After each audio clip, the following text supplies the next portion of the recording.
Do you not see what happened to what they did to Nmadi? Do you not see them doing it to Samuel Ekpa? Well, how did you manage to declare ordinary citizen?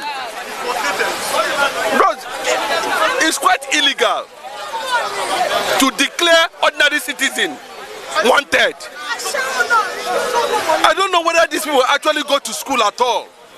I don't know whether Nigerian system, government, are being properly advised.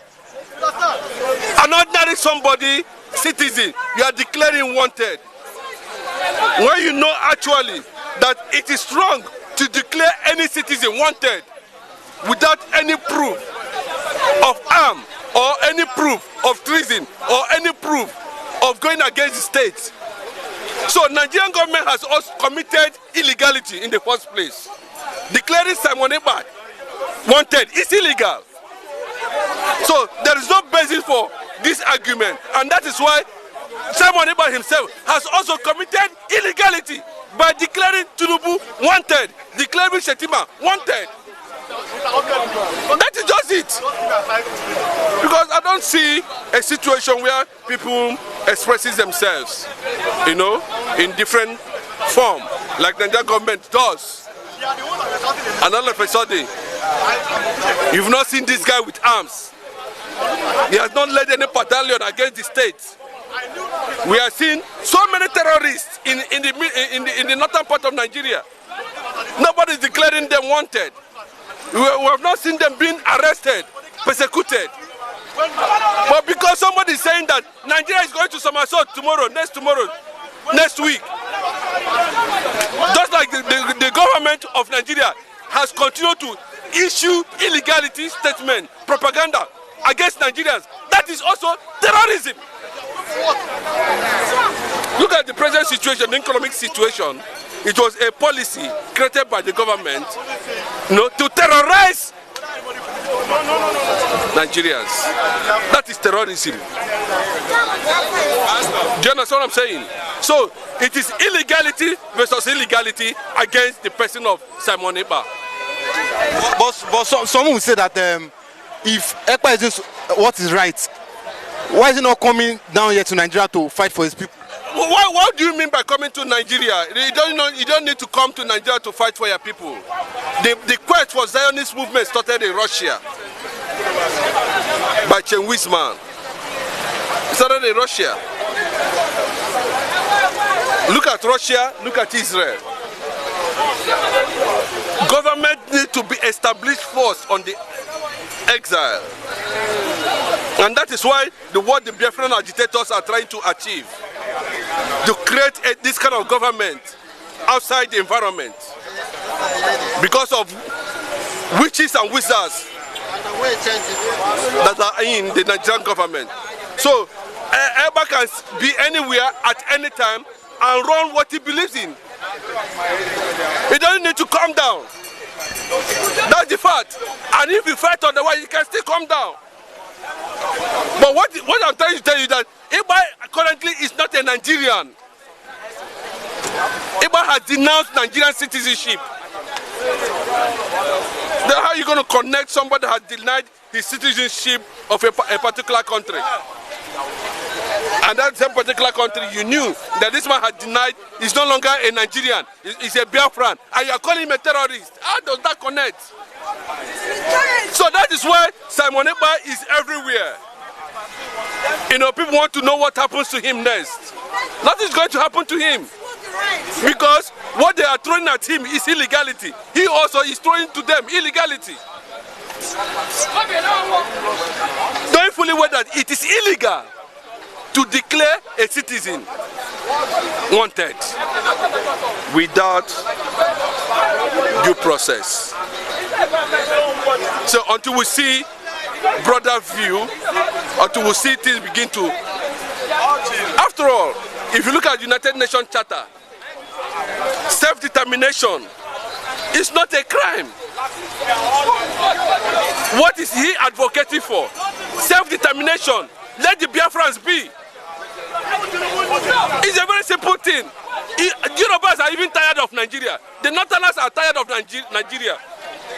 All these politicians, do you know why they are still there? It's because of the something is coming out. If not, they would have voiced out. They are all confused too. Tinubu and the rest, they are also confused. Look at how everybody is marching towards where P2P now.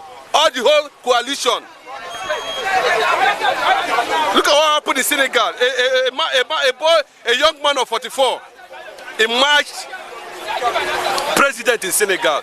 Is it not a shame that Sheki is there? Opolo eye, not be Opo eye, you know what I mean? Do you understand what I mean?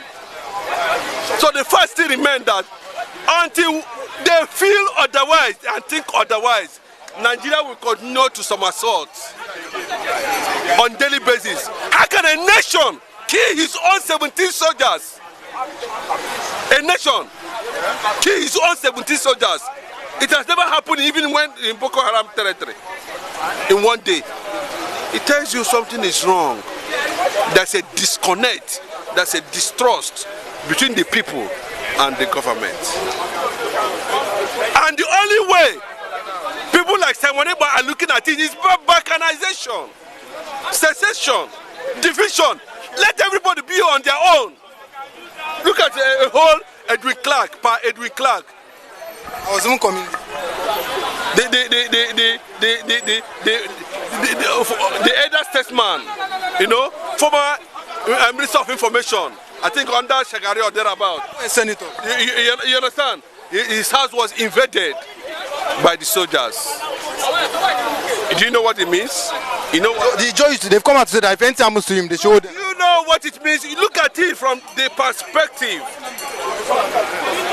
that who ordered the military invasion? Up to today, we don't know. Who ordered the military to invade Okuamak village? We don't know. That is why somebody like Fela and Nicola Bakuti, when he look at the scenario and everything that has played out since 1889, 18th century, when Nigeria was named Nigeria. You think Nigeria was named Nigeria in 1960? 18th century. That was when they named this country. That is 104 years today. And fella look at everything that has to do with Nigeria. He said that it's purely government magic. When he said, you be thief. This one I go say, I know be thief. Now you be thief. This is how they ran a nation that's supposed to be celebrated. A nation that's supposed to carry the burden of the black man. A nation that has to define Africa. A nation God has put so many resources to drive the kingdom. But unfortunately, Nigeria are not even there. Nigeria need over 80,000 megawatts to empower the electricity. They are talking about less than 3,000 megawatts today. So you can see the disconnect in terms of economic infrastructure development, that we are nowhere around the fifth world country, not even to talk about the third world country. Leadership in Nigeria is questionable. It is based on who carry, who not carry. Padding, that's what they do. Let me use their language. Budget padding. See how they, put money. There was this one that was specifically ordered by Mr. President, has been alleged. Inside that deal, about 1 trillion. Godwin Ababio is going to pick 125 billion down his pocket.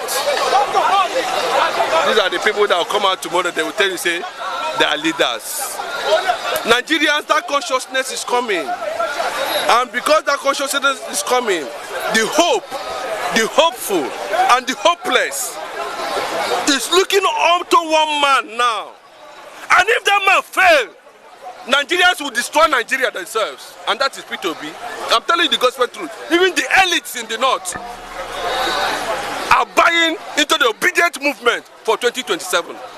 And there is pressure on Bola Ahmed Tinubu to do only one term and hand over to a Southerner. Because of the drive But that does not stop where we are going. There's a time for everything. When the time comes, the kingdom that God has prepared for his people will emerge. And that is where the likes of Simon Ekpa, will come in. The likes of Nmadi Kanu will come in. The likes of Odumegwu Ojukwu will come in. The quest for a nation like Biafra will come in. We'll begin to see, as I'm talking to you now, there is a movement for a revisit of Biafran. Punch the camera. Hold on. Do you understand what I'm saying? The man that stopped the Otman Dafodio is from Anambra State. Eto'O. He's not even in Benue. The man later moved this thing to Benue, but he was specifically living in Kogi, present-day Kogi State. So they begin to discover that we need to understand the originality, that it is just beyond Bini, that we are the old East Central States, has been proclaimed by the 3 Portuguese that accessed West Africa at that time. If I can remember their names, they were powerful navigators that came from Portugal and were able to define and said, no, this is purely where he found a kind of Jewish tradition, this territory, including Kogi. So that is why people are saying now we need to, revisit the entire map of Biafra. Of course, you know that Ambazonia today was part of Biafra. This is Cameroon, where Samuel Eto'O came from. Like Samuel Eto'O is a Biafran. I don't need to tell you. It might sound strange. Nobody tells you that. That's why they change it. They say it's no longer the bite of Biafra, it's bite of Benin. Who told you that? That's bite of Biafra.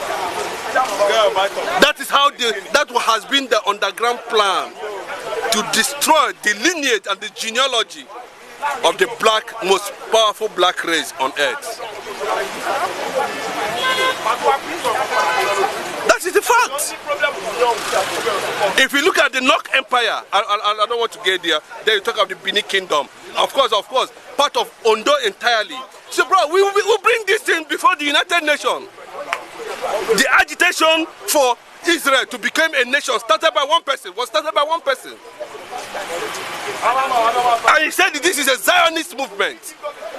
A nation that has been proclaimed by God, given to Jacob. How many years ago? Over 4,000 years ago, before Chenwisman. Biafra has remained that kingdom over the years. Do you know where the Portuguese got that name called Biafra?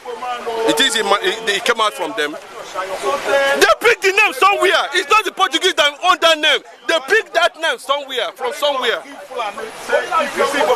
Do you understand what I'm saying? Likewise, what Ojukwu did during his era, that somebody has to suggest that this territory be called that name. If you go to a boundary between Gulf of Guinea and Ethiopia, you discover there's a tribe they call the Ethiopian miners. Who are the Ethiopian miners? Then, who are the people? Who is the first person to have bear that name, Biafra, before the Portuguese came? Older than Nigeria 200 times. This is Nigeria, where somebody came in 1889. That was when they named Nigeria by a certain woman. I don't know where she came from. Nigerians are not sincere. All these guys. That is why they said we need people-oriented constitution. Nigerians need to Ghana throw away their name, say we are not Ivory Coast. Why will he be calling us Ivory Coast? It is Gold Coast, thank you. It is racism. They name some countries out of hatred. They name Nigeria out of hatred. And if you translate it, Nigeria means darkness. They will not, ask them now, they will not tell you. And they are sitting down in air-conditioned house, crossing their legs, telling you to come and vote for 2027, 2023. They are wasting their time. Those little things is what we need. By the time we put those little things in order, Nigerian system and consciousness, and the nation has consciousness. The consciousness of this nation called Nigeria is dead. Who is going to revive it? All the ethnic laws are running away. Igbo ran away and he came back. But the people who are supposed to engineer the identity called Nigeria, all of them has dropped their destiny and everybody's on the run. The only person that stood firm now is only Nnamdi Kanu, because he is connected to the source of knowledge and wisdom and divinity. That's why he's still remaining. His source is not like a base historical, no. That's the way to go. So until that is done, I am of the opinion that in the next 10-15 years from now, so to say, and the international community did not decide otherwise. Of course, I know they will, because when they have the like minds, like what is happening in the global world, the political calculation is moving from left to right. It's going zigzag. You see what is happening between Hamas and Israel. It is not Hamas and Israel you are looking at. You are looking at what the agenda is all about. You can see what is happening in Britain. The Muslims are taking over, are buying up Britain on a daily basis. You don't know, they are driving an agenda. The Sahel are coming together to establish a caliphate in Nigeria. We are all saying they don't see that. Only say vote me, I vote you. PDP. Rubbish. Do you understand what I'm saying? That is why we need these ethnic laws to preserve your identity. Of course, if you don't preserve your identity, no, you face conquest, and your generation will be turned to slave at the end of the day. That is the way to go. The Igbo man has been resilient, protecting his nationality and identity over the years. They have not been part of the government of Nigeria. But I know that the sympathy is just overwhelming, and that is what pushed Obi to an extent. And the Obidian movement is spreading. Look at the reception at the palace of the Emir of Kanu. You can see the Emir himself was overwhelmed. That is the spread, the coming of something that is to come. It's not man-made. It is not man-made. It's just a don't go rig. Bro, it's not a matter of rigging, because see, bros, if they hand over structure to you, you become governor. If they give you structure, that's what I'm telling you, that it looks like Tinubu is being sabotaged because the stakeholders are not part of what he's doing. Now when you talk about floating of the Naira, how will you not float the Naira without consulting the stakeholders? They will sabotage you. Unification of the Naira at the parallel market without saying, oh boy, come, this is what you want to do. You want to do it unilaterally. They will run you down because they have been there in the system over the years. So what you are seeing today has no political structure, but they gave him structure, he became governor. Stop saying this and that. We know that it happens. But will it be holistic? It cannot be holistic. That is what the likes of Aerofightem is trying to achieve. He has been making some secret political moves in preparation of the mass coalition. They have already signaled it to Tinubu that likely you are going to do one term. You don't try, you know. We can see how incompetent Tinubu is. We have seen it. It's not a matter of this thing. How much are you buying things now? Dollar is coming down, but the food in the market are going up. It's trial and error. Do you understand what I'm saying? Until we see those things thoroughly being checked, that's when we know where we are heading to. But as it stands now, Simon Ekpa is illegal. Tinubu is also illegal. The wanted list is illegal. Both the one declared by Simon Ekpa and the one declared by Tinubu, they are all illegal. Thank you. Sorry, lastly, Governor Fambara of Rivers State. Fubara, yeah. So has come and said that nothing can stop him from completing his tenure. So what can you say to this? You can see how Wike ran to Obi in a recent function in Abuja and hug him. Abi, they were laughing. You look at fake love. If you look at the way they were laughing, you know that something is wrong somewhere. And if you look at the comment section of that photograph, 90% of people who commented at that platform condemned Wike. They called him a saboteur. Wike, I've said it over and over again. What will happen in Edo State now will determine the political life of Wike. If a PDP wins Edo State, that's the end of what? Wike politically. And based on that confidence and what Simi Fubara is forecasting, he's going to see, he's believing he's going to have an Eldorado in his tenure. And of course, that is the wish of anybody. Being the first Ijo man, you can see what the Jaws are doing. They kill police, they kill army. Huh? Because certain person felt that he can order the military because he has you're not a god, ordinary citizen. Ordinary citizen, because they gave you job, contract, you have the influence to order military to come and kill the same people who have been destroyed with oil exploration, pollution over the years. Thank you.